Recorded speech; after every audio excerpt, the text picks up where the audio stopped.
Ladies and gentlemen, this afternoon we celebrate the achievements of our teacher education students at this, the 30th Teacher Education Convocation at the University of Iowa College of Education.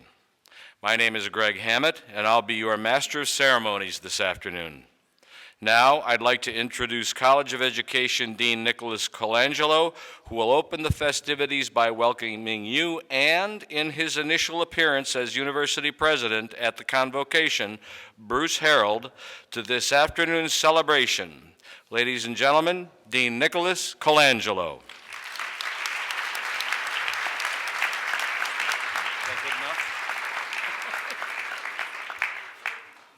Thank you very much. This is absolutely a special occasion because we are going to be recognizing some of Iowa's and America's new teachers. Before I get to that, I also want to thank all the faculty who are here, who are witnessing this occasion and standing by you. Spiritually, they're going to be in every classroom that you're teaching. So thank you very much, faculty.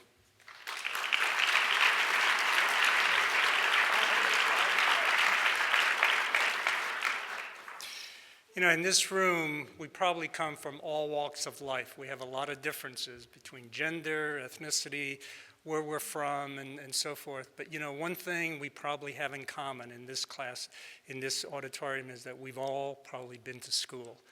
School is still America's common denominator. It's still the school building where we try to get it right, where we not only build young minds, but we're building young hearts. We're building young people to be really productive, active citizens. There are many ways that we try to determine what is the effective classroom, what kinds of things go on. And eventually, by the time you put away all the other kinds of commotion, what it comes down to is always the centerpiece is the teacher. And this is what we're honoring today, is that there is no such thing as an effective classroom without the teacher. You have always been really, really important. Probably something else we all have in our lives is we can all probably recall a teacher that had a tremendous influence on us, that saw things in us that we didn't even see ourselves. I have such a teacher. She was my 6th grade teacher, Mrs. Aubrey. She saw things in me that I certainly did not see, and she's always, over the years, stayed with me. I'm not sure I made a really good decision when I gave her my work number because she makes full use of it. And over the years, she does call me. She wants to know how I'm doing, what's going on, and so forth. And this is my 6th grade teacher. Out of respect, all these years, I still call her Mrs. Aubrey. Unfortunately, she still calls me Nikki. Someplace along the line, those of you receiving your certificates tonight, you will be somebody's Mrs. Aubrey. You will be someone where they stand in front of a mic or somewhere and say, you know, you made a tremendous, tremendous impact on my life. And you don't always get to do that in this society. You can have many, many kinds of jobs and so forth, but being a teacher, you really have an opportunity to influence a life in a way very, very few other people can do. The author Pat Conroy said, when he's talking about teaching, he said, when a child points to me and says, there's my teacher, it makes my heart soar. You tonight have put yourself in a position that someone can point to you and say, there's my teacher. My hope is that all your hearts will soar. Thank you and congratulations.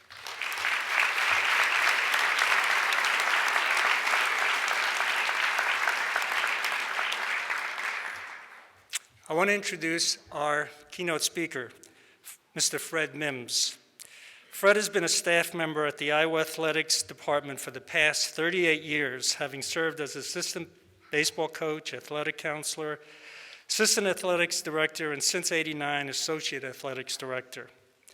Fred earned his BA in English from the University of Iowa, as well as his master's in higher education from our own College of Education. Fred has played in the majors. He was an all-star player, took the team to the World Series in baseball. And after he sustained a career-ending injury, came back to the University of Iowa.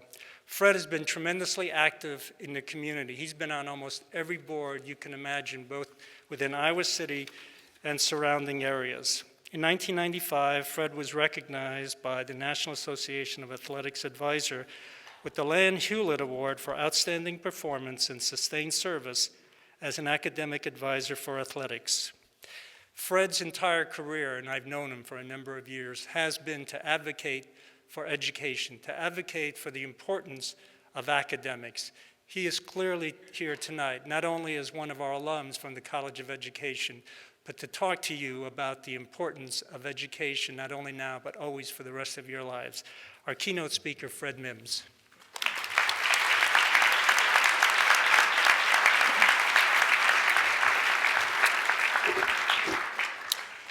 I am honored and humbled to stand before you today. I wish to thank Dean Colangelo, the faculty, and you graduates for allowing me to be here. Normally I talk off the cuff, but I wrote some things down today. I've given many speeches, and one of the things I try to do in my talks is engage the audience. I hope I accomplished that today. Coached baseball for a number of years. I brought young people up and teaching them right and wrong, teaching them techniques and those kind of things. But what's been most compelling in my life is being involved in the field of education. The field of education has always been regarded as a very challenging one. Confronted by many challenges such as lack of funding, adjusting to our country's changing demographics, and you can see that today over the news, they're talking about the changing demographics here. Working through social issues, handling political pressures, and at times unrealistic expectations falls on the field of education. You, as graduates, will be confronted with these and much more. There will be challenging times, but the rewards for your efforts will be great. As we undergo some historic societal changes, your leadership will be essential to the well-being of our society. The field of education is truly one of leadership that will continue to shape the lives of many future leaders. I can attest to that. As I said, my role is coaching, my role as a teacher. I do have my secondary ed certificate. And I'll tell you a brief story that's compelling to me, and I hope you will see that as well. You'll meet a lot of young people that's lost, don't know where they're going to go. I was one of those people many years ago. In elementary school, teachers saw something in me that was compelling for them to take me under their wing, encourage me to do things that maybe I thought I didn't have the skills to do. In junior high school, I had teachers who embraced me, gave me the encouragement to proceed and stand out, speak my piece, because I was very shy, very introverted, came from a family with very few means, but the teachers in that school was the ones that gave me the strength and courage to thrive. When I came to college, I was fortunate enough to be embraced by my faculty. They saw something in me as well and encouraged me to speak out and do some things that I wouldn't have thought I had the strength to do. So my message to you with that is that reach out for those young people, especially the shy ones sitting in a corner, doesn't say much, doesn't smile, never know what's going through their minds or what the experiences they've had that they got to overcome. So reaching out is a leadership trait. And that's what teaching is about. That's what education is about. It's a form of leadership that we all should embrace. John Maxwell is an author, and he has written a number of books about leadership. And John calls certain things, certain qualities, indispensable. I'm going to list a few of these qualities. First off, commitment. John says, separates doers from dreamers. People do not follow uncommitted leaders. And as educators and teachers, you will be committed. You'll be committed to grow. You'll be committed to your students. Communication, he says, without it, you travel alone. Be able to communicate to everyone that you meet, express your thoughts and feelings, and encourage them to be effective communicators as well. Relationships, he says, you get along, they'll come along. He also says vision. A great leader's courage to fulfill his or her vision comes from passion, not position. And that's one that I always kept in mind during the times that I was questioning my role and where I was headed. So it's not about position. It's about the passion that you have. Then he goes on and talks about initiative. Of all the things a leader should fear, complacency should head that list. Don't be just satisfied with your lot in life. Work hard to achieve more. And then finally, I would point out, he talks about teachability. Keep leading and keep learning. That's very important. As I said at the beginning, I usually talk off the cuff, but I'm doing a little bit of that now. I'm not following my notes. My wife always gives me a hard time for doing that, but I'm brief that way and to the point. But what I want to do is say this. As you move into the next phase of your journey, I wish to challenge you with the following. And they come from the Optimist International Creed. And these are some things I constantly refer to, and I share with others whenever I can. I want to challenge you to be strong, so strong that nothing can disturb your peace of mind. That's critical, because there will be challenges you're going to face. Like I said at the beginning, there's going to be a lot of challenges before you. But don't let it discourage you. Be strong. I challenge you to think only the best, to work only for the best, and to expect only the best out of you, your students, and others that you meet. I challenge you also to be just as enthusiastic about success of others as you are about your own successes. That's very important as well. And finally, I challenge you to wear a cheerful countenance at all times and give every living creature you meet a smile. That brightens the day. In closing, I want to say this to you. I've been blessed. 38 years I've been involved in education. I've been blessed to meet many people. Without education, I don't think I would have been involved in as many things as I had. I got drafted right out of high school, offered quite a bit of money to sign with the Chicago Cubs. The scout who came to my house and sit in my living room knew I was a good student, knew that I had scholarship offers for basketball and baseball for colleges. His job was to sign me to professional sports. And oftentimes, many students who leave high school and sign professional contracts don't receive their degrees, college degrees.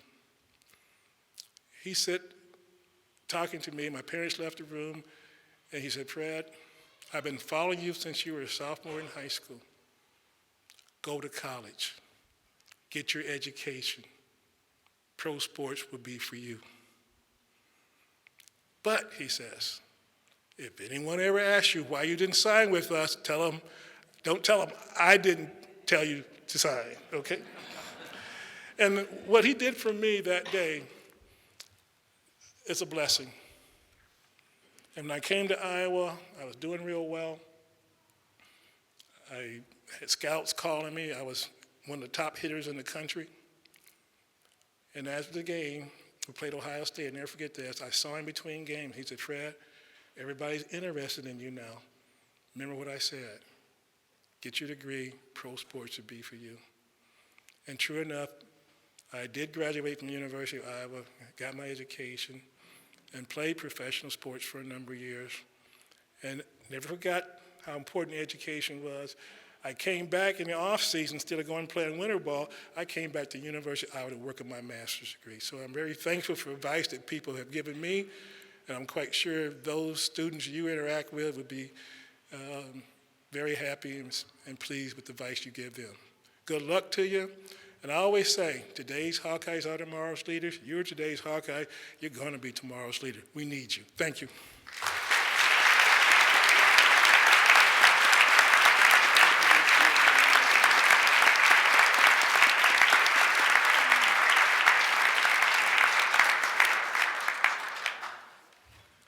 Thank you for those most inspirational and useful thoughts, Fred. The person who will introduce our faculty speaker this afternoon is Dr. Amanda Hartling-Tyne of our faculty, and she is a colleague of our faculty speaker. They both hail from the program in Language, Literacy, and Culture. Ladies and gentlemen, here to introduce our faculty speaker is Dr. Amanda Hartling-Tyne.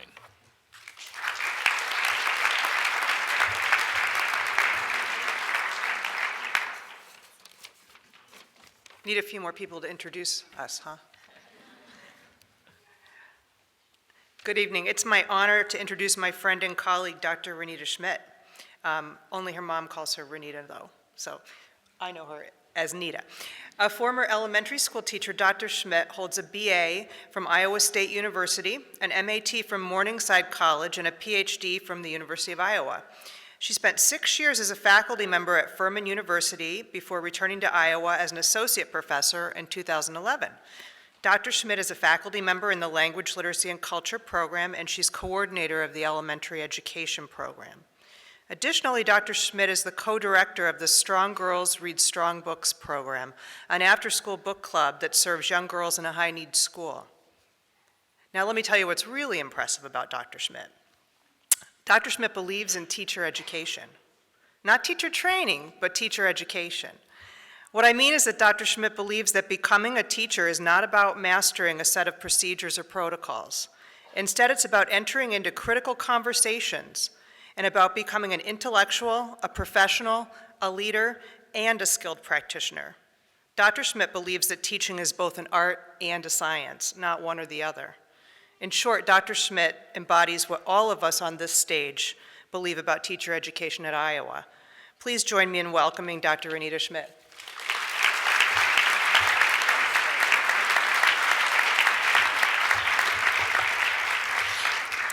Wow, that was nice. Graduates and parents, President Harold, Dean Colangelo, distinguished guests, faculty and staff of the College of Ed, I'm honored to address you today. I really had to chuckle when Dr. Hammett asked me a couple of months ago if I would do this. I look out at you now and I see people that I taught once and sometimes twice in our elementary ed program. I had many of you in my office for all kinds of reasons, and I even visited with those social studies folks all the way in the back when I visited Dr. Harshman's class earlier this year. So I feel like I know you and I'm so happy to talk to you, but I really don't know what I'm gonna say at this point because you've heard all my tricks. You know everything about me. So I'm going to try to be brief, but I'm not going to be as brief as Dr. Hammett thinks I am. I'm going to go over my time, and I will absolutely promise you that I'll get political. Okay. So I want to begin today by congratulating you so much. You did it. It's graduation time, and yup, you're beginning your professional life. So when you walk across this stage tonight, this is what I'm going to be thinking about. I'm going to be thinking about you as reflective practitioners, the way Barbara Lavery talked about in 2000 when she said that you are committing to a state of learning, a state of always becoming a teacher, and you're constantly trying to get better. I've thought quite a lot in the past few weeks about what are the characteristics of University of Iowa teachers that make you special, that make you the best in the state. I thought a lot about who are you, who do you aspire to be, what do you know? I know that in your time at Iowa, we taught you to be reflective, Yeah, I know, you don't want to ever write another reflection again, but we taught you to be reflective. We taught you to listen hard. We taught you to get to know your students and to build relationships with everyone you work with. You are all well-versed in your content area at this point. You know how to be caring individuals. You're willing to adapt when change is needed, and those are all great characteristics that make us really proud to say you're Iowa teachers.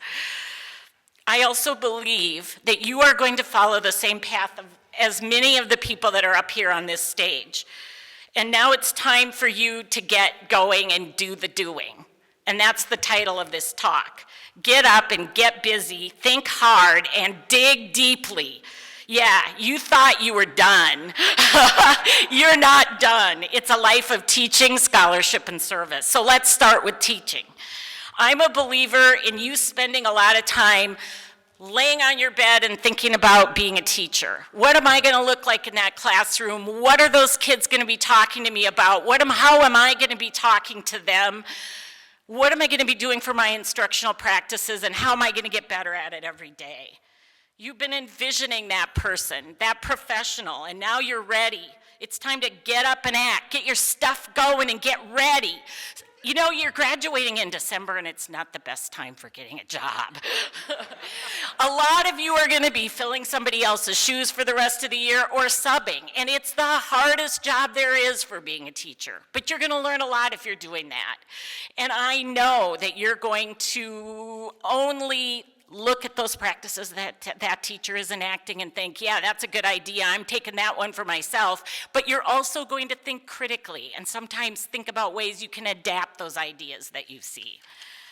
So those of you who know me know that the two most important characteristics, or two very important characteristics for me about teaching, are passion and adaptability. So don't be afraid to show your passion.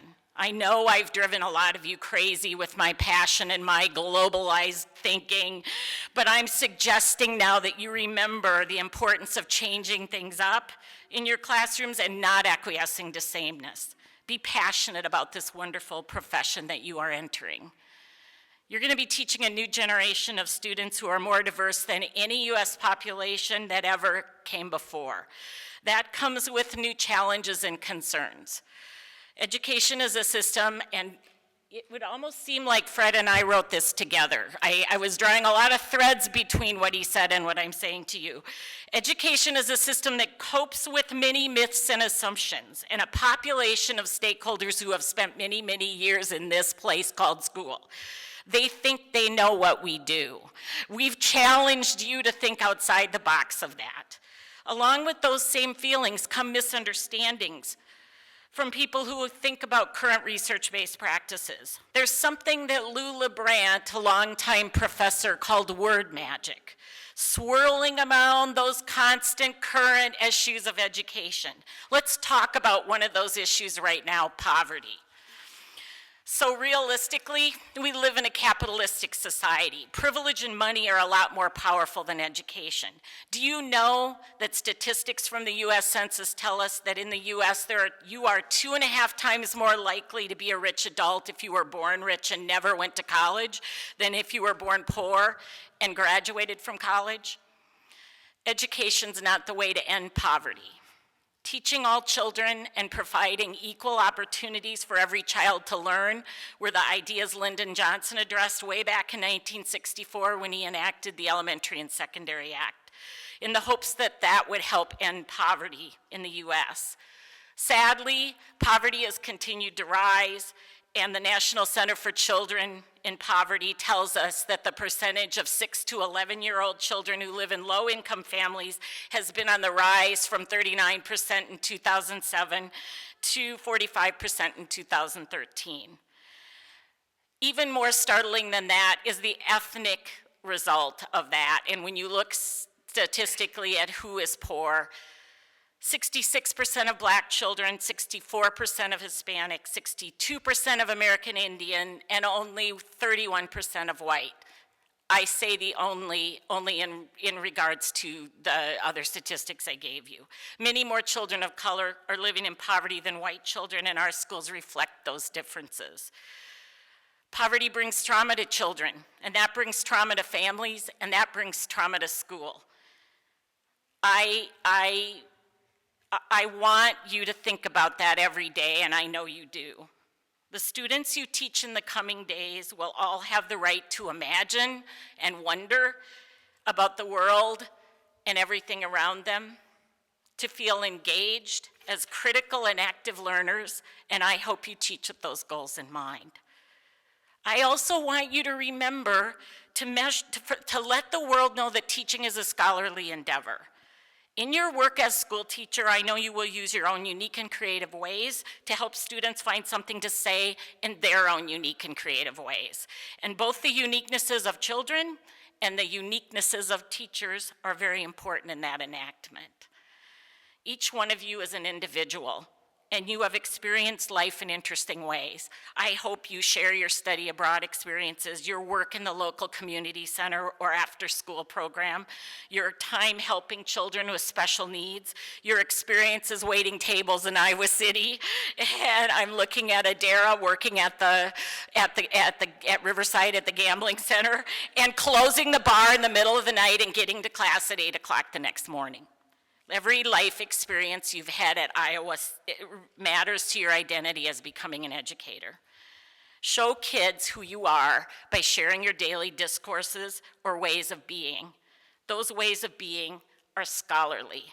At least some of you will write about your days of teaching to help clarify your thinking, but you will also reach out to others in the scholarly community for interesting conversations about whether or not children are being tested too much and how we can show people that teachers have many ways of gathering data and teaching systematically.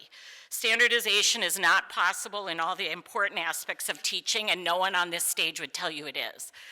I hope you will fight to hang on to the idea that teaching is about being a unique professional who uses personal gifts and abilities to help others learn. Don't let anyone take that away from you or tell you it isn't important. Let everyone know you think hard and you think deeply about teaching and all the students who are in your care. Blog about it, tweet it to the world, and remember that if you're as good as you know you can be, no one that you teach will ever have another teacher as great as you. Your scholarship will also involve learning by talking and listening to colleagues, continuing to read, and maybe even write about research or evidence-based practices of teaching that you employ. Please remember to tell others that evidence is more than numbers. There's important information in what you observe and what you notice as a teacher. As a teacher, you'll be in a unique position to help families and legislators understand that numbers might be efficient, but every child you teach deserves to be qualified and judged by more than numbers, and retention doesn't help children grow and learn. And finally, you're committing yourself to a life of service. You all know that professions of service are not always understood and respected by everyone in the world. I suppose you've had talks with people who say, yeah, you're going to be a teacher, you know you're never going to make any money. Well, let me tell you, it's not about money. Helping kids and families is about caring. As my favorite feminist, Bell Hooks, points out, service is often devalued in the culture in which we live, but as teachers, we have the opportunity to listen and ask students, what do you need from me in order to learn? And how can I help you? I gotta tell you, it makes me feel really good to be that kind of an educator. Just a few more points. As a teacher educator, I challenge you to care about your students and help them realize that the world continues to change and evolve, and you're aware and able to adapt to that every day of your teaching life. Try to respect as many people as possible. We learn from one another, and broad perspectives matter. Know that life's not fair, and taking risks matters. Never ever give up, and stop worrying. The kids aren't gonna jump off their desks or fall out the window. You can manage them effectively with everything you've learned from us. Human beings are usually interested in learning, so if you're teaching them something, it's gonna be all right. You know, you already know it's not an easy time to be a teacher, but it hasn't ever been an easy time to be a teacher. John Dewey told us in 1900 to help students construct, create, and actively inquire about the world. You get to teach the next generation, and the generations that will follow you are going to live in a world that's a lot better than the one we're living in today. I believe that, and I hope you do too. We're glad you're joining us as teachers. Get up and get busy. Think hard. Dig deep.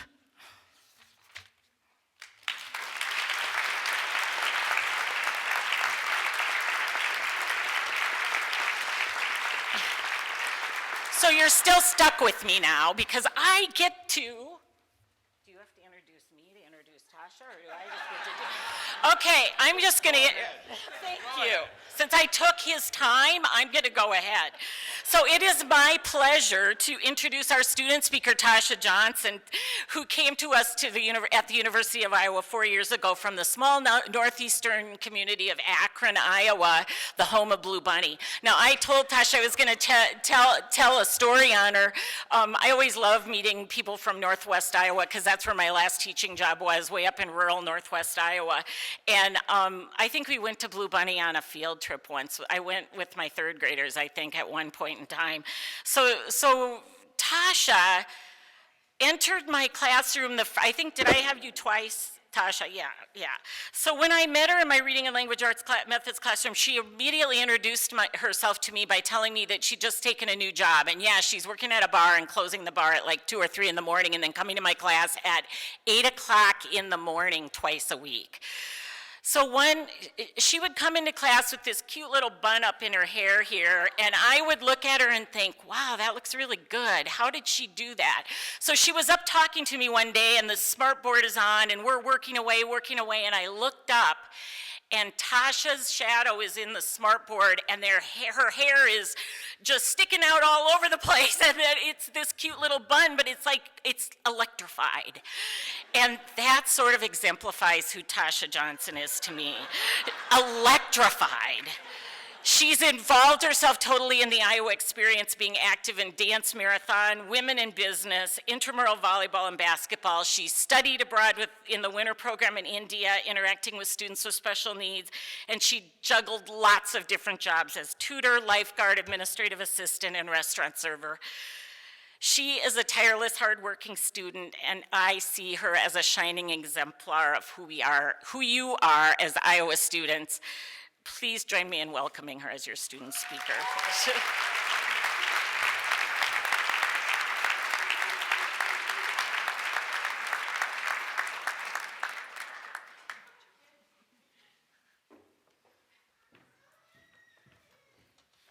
I think I'm out of breath just from walking up here. Good afternoon, everyone. My name is Tasha Johnson, and Nita just made me feel very important, so thank you, Nita.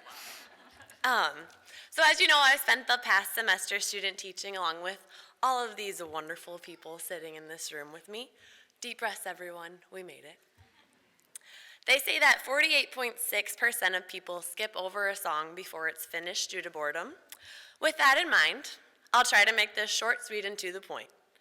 Then again, if the next song is anything from Adele's new album, I won't blame it if you skip ahead.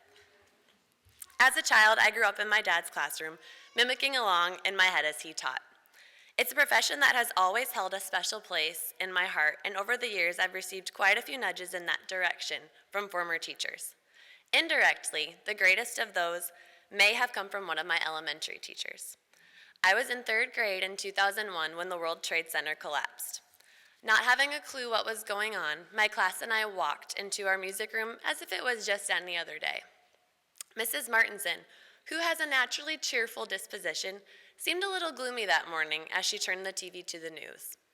She must have been able to tell by the perplexed looks on our faces that music would not be a part of the curriculum that day.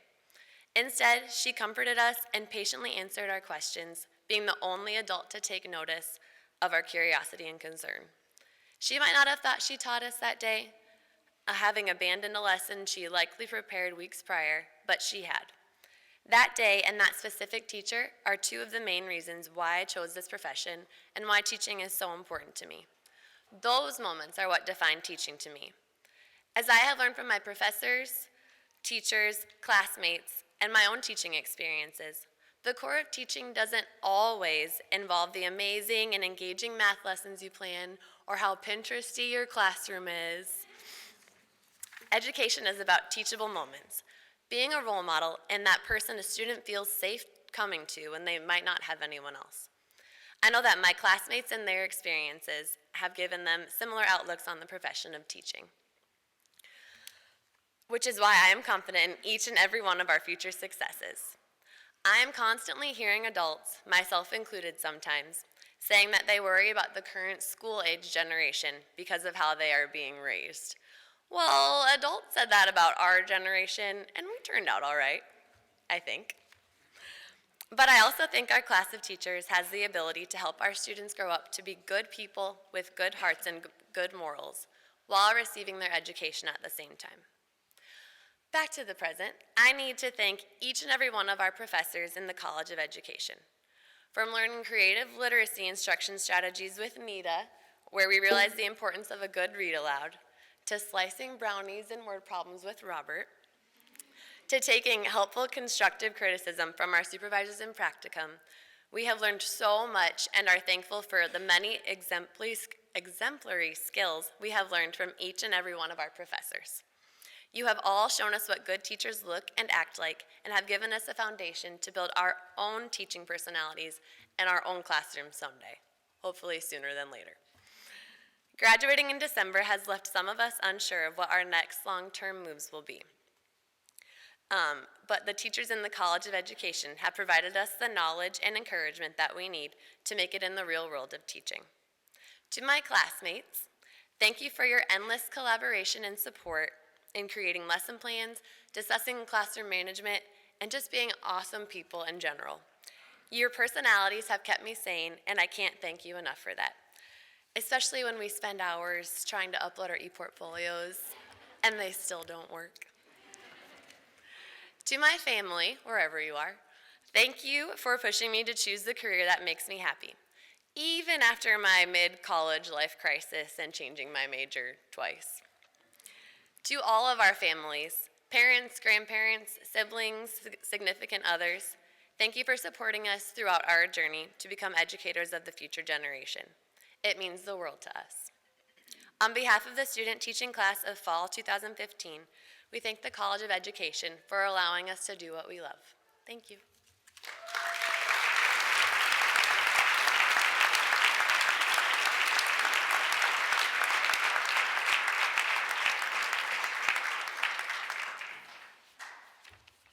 Thank you very much, Tasha. What the audience doesn't know is that the process of choosing a student speaker it's got 3 stages to it, and so faculty and students nominate peers or students they've had in class, and then the subcommittee of the student committee that runs this convocation decides on the top 3, and then they give their talks to the whole committee, and they choose someone. So it's quite an honor. It's quite an honor. So and for those who made it to the finals, they were terrific too. At this time, I'd like to call to the podium Associate Dean Nancy Languth. Associate Dean Languth will call forward our faculty to announce this semester's certification candidates. Nancy? Members of the College of Education faculty now will call to the stage the teacher education class of fall semester 2015. First, Professor Renita Schmidt will introduce our elementary education certification class.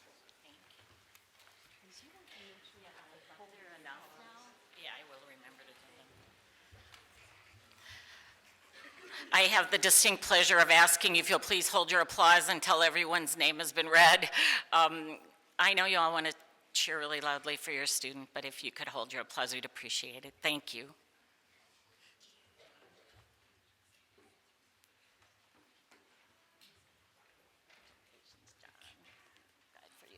John David Alatalo.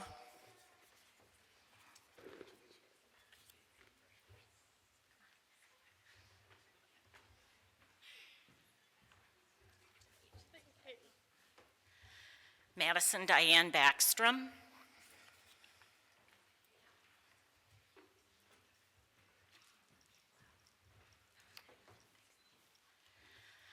Kayla May Beck.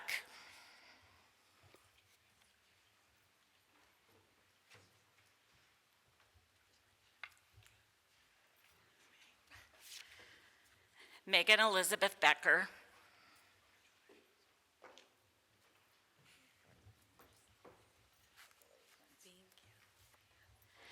Courtney Barbara Beam.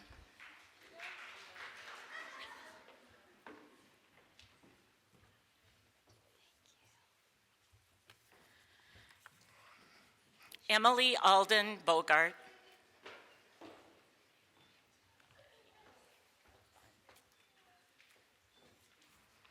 Catherine Rose Camella.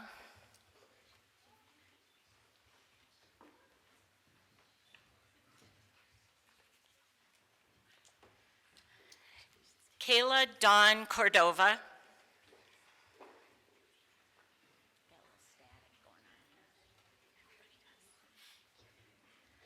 Natalie Christine Erickson.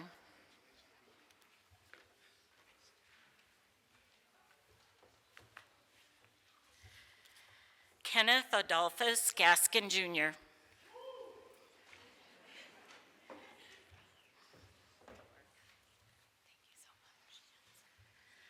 Victoria Jo Hawley.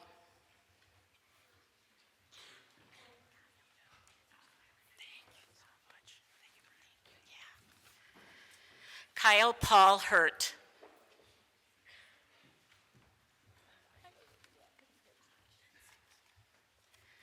Olivia Lepley Johnson.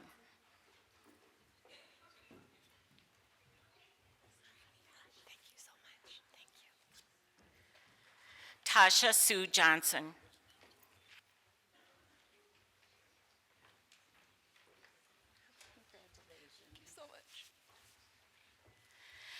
Kayla Ann Kettleson.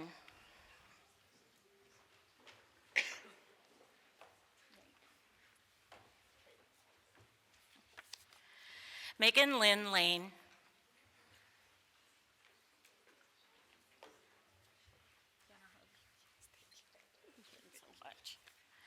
Abby Rose Mandel.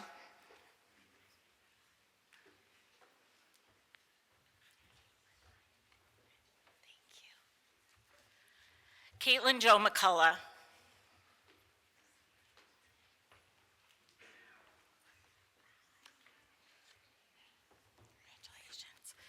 Colleen Elizabeth McGee.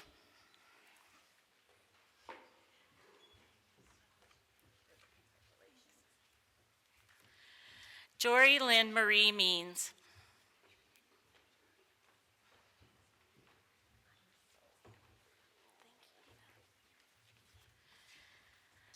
Adara Alicia Miranda Bartlett.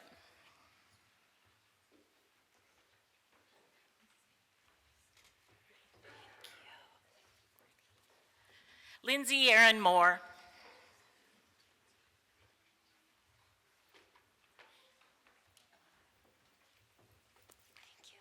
Congratulations. Michelle Ann Pelichek.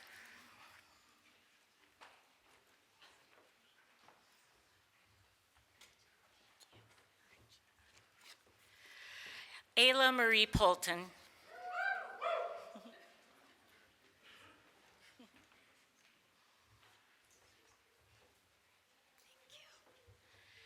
Emily Lillian Schroeder.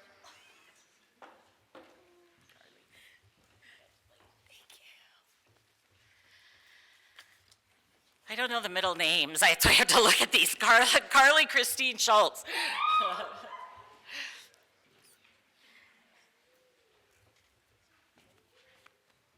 Thank you. Sarah Francis Schupanitz.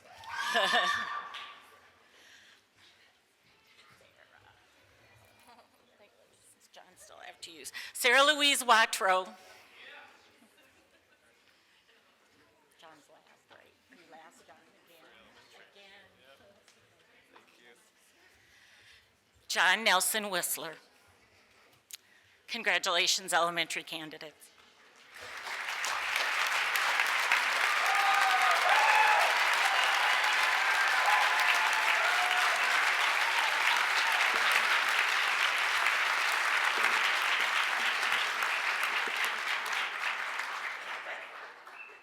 In secondary education, the faculty and program coordinators now will summon the certification candidates to the stage. English education, Professor Bonnie Sunstein.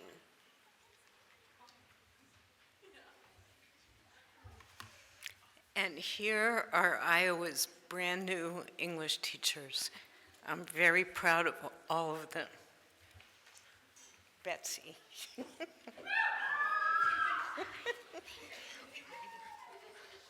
Betsy Elizabeth Grace Barry.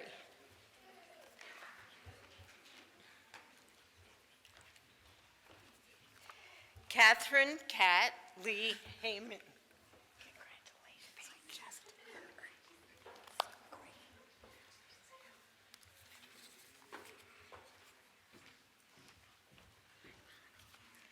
Brittany Jade Hagendorn.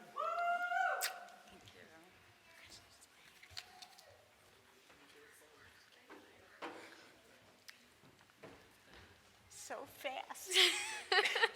This is so quick. Erica Renee Jennings.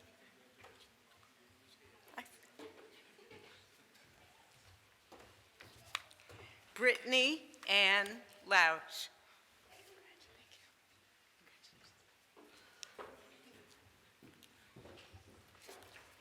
Mariah Catherine Nellis. Thank you.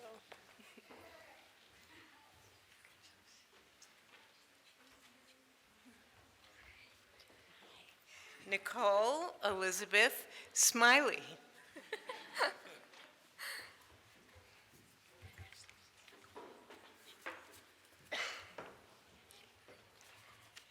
And Yvonne Villa.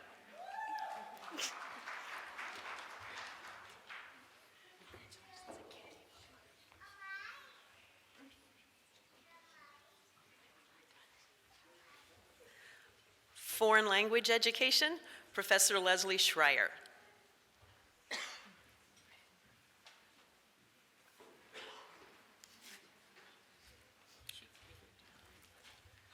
There they are. Okay, in foreign language and ESL education, Savannah Linnea Kallstrom in Spanish and ESL.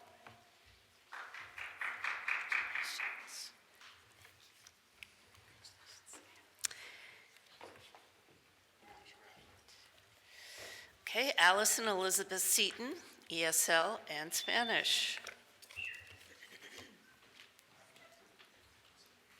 In Spanish, Josue David Velasquez. Good.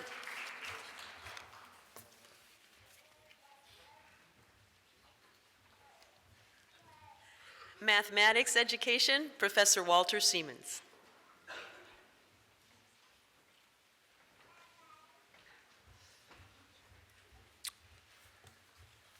Mathematics education, future educators. Carrie Jo Hart.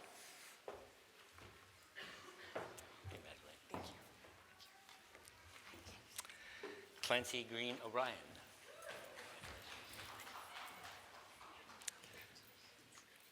And Alana Marie Rosati, our first MAT student. Congratulations. Good work.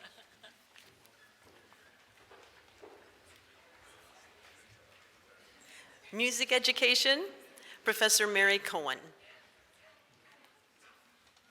It is a huge honor to congratulate our new Hawkeye music educators, starting with percussionist Patrick Potts.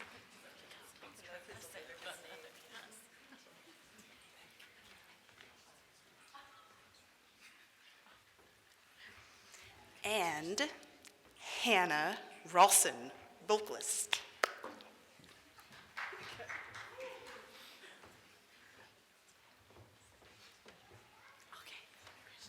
And our third one that's here today, trumpet player Jessica Runyon.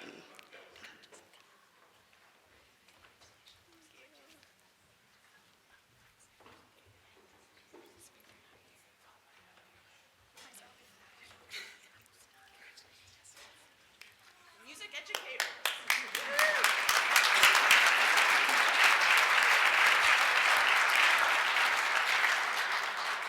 Science Education, Clinical Instructor Ted Neal.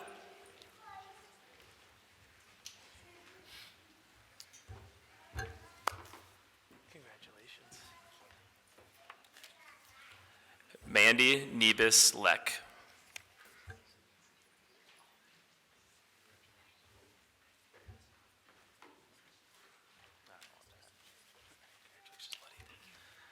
Taylor John Schlecker. Future science education is strong with these two.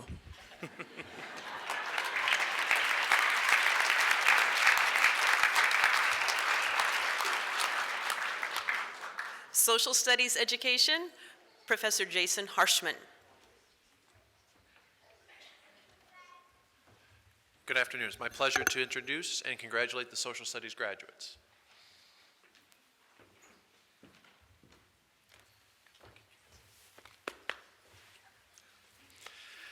John Blez.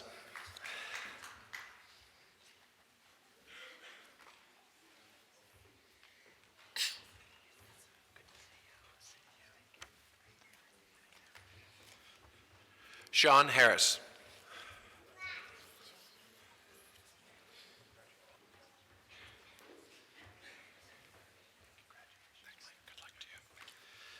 Michael Jacobson.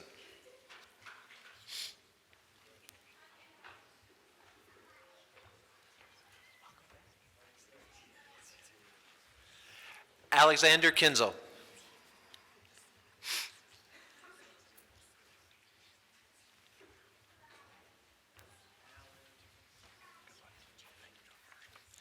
David Showalter.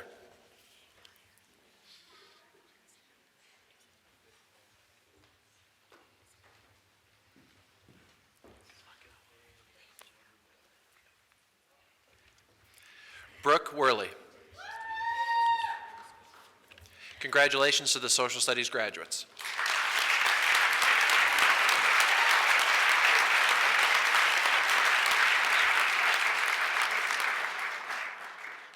Ladies and gentlemen, I now call to the podium University President Bruce Harold and College of Education Dean Nicholas Colangelo.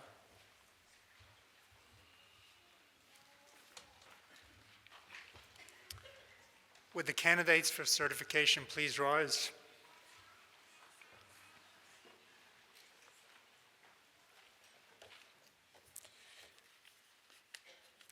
These certificates make you look awfully handsome. You look great. President Harold, these candidates, as an integral part of their university experience, have completed professional studies in the field of education. The State of Iowa Department of Education recognizes the professional goals of these men and women and has empowered the University of Iowa to recommend these individuals for the teaching certification appropriate to their course of studies.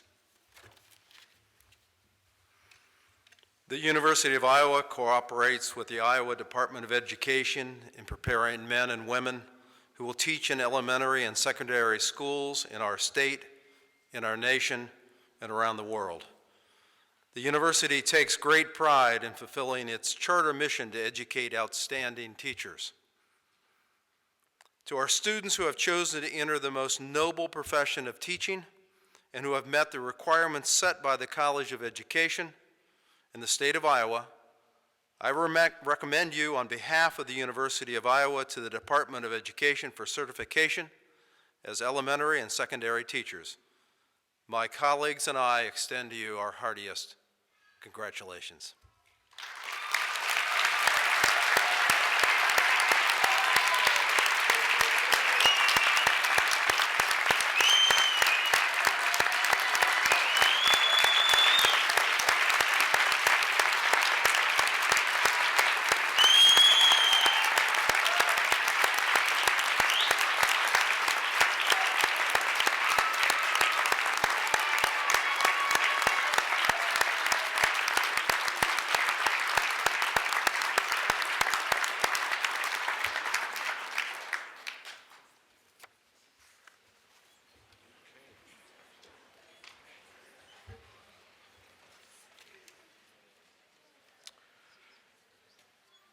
Ladies and gentlemen, as we conclude, I'd like to thank University President Harold, Dean Colangelo, Associate Dean Languth, and Drs. Renita Schmidt and Amanda Hartling-Tyne, and especially Mr. Fred Mims for their participation in this afternoon's convocation.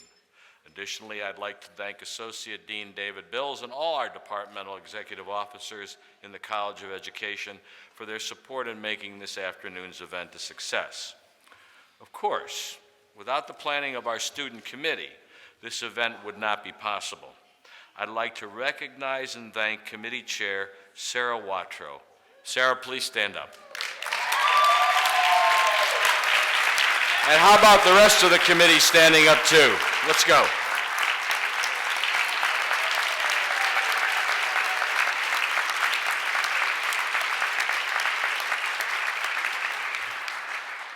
They were a lot of fun to work with, they really were. Of course, without the planning of our, well, I already said that part. I'd also like to recognize the people behind me, my colleagues, our teacher education faculty, for without their caring efforts and professional guidance, this afternoon would certainly not be possible. Thanks, guys.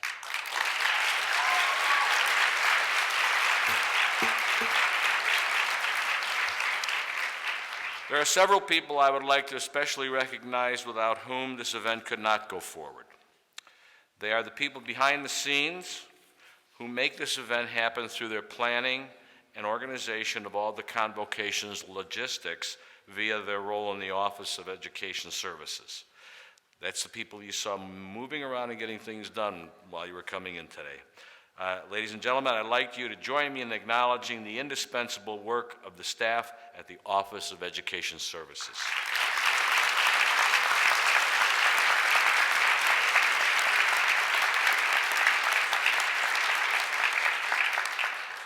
The students know that office as N310. You probably didn't know that was the name of it, right? Finally, and most of all, I'd like to thank you for coming to honor our teacher certification candidates this afternoon.